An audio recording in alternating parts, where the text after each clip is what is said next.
Comment faire de bonnes créatives e-commerce avec l'IA? Des créatives qui ne font pas trop IA. Je vais essayer de résumer les étapes vraiment pour que ce ne soit pas trop long. Mais avant cela, il faut savoir qu'il faut avoir une idée claire de comment est-ce que vous souhaitez utiliser les plans que vous allez générer par IA. Parce qu'en l'état, même s'il y a des nouveaux modèles qui sont en train de sortir, actuellement, je crois que la dernière release, c'est Silence 2.0 que je n'ai pas encore testé, mais que je vais voir ce que ça va donner.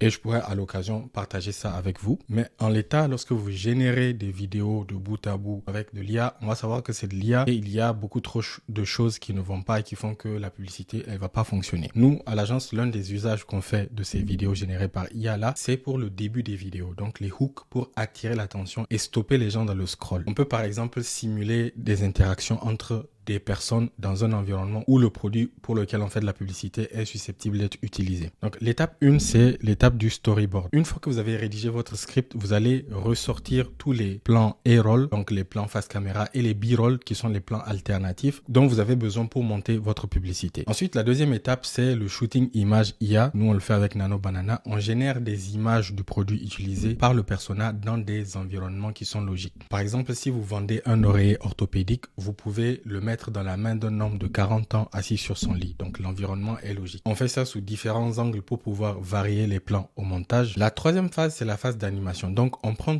toutes les images qu'on a fait pendant le shooting IA et on va les animer. Avec Google VO3 et Kling pour les plans face caméra, les plans où on a besoin de la synchronisation labiale, et avec des modèles qui consomment moins de tokens pour les plans alternatifs. Donc les B-roll, ceux dont on n'a pas besoin de son là-dessus. Pour ça, on a mis en place des custom GPT pour nous aider à prompter correctement en fonction du modèle d'IA qu'on va utiliser pour ne pas gaspiller des crédits. La quatrième étape, parfois on passe par l'amélioration du son avec Eleven Labs, mais ça je ferai une vidéo là-dessus pour aller plus en profondeur. Et vous, dites-moi dans les commentaires quels sont les modèles d'IA que vous utilisez pour faire vos créatifs.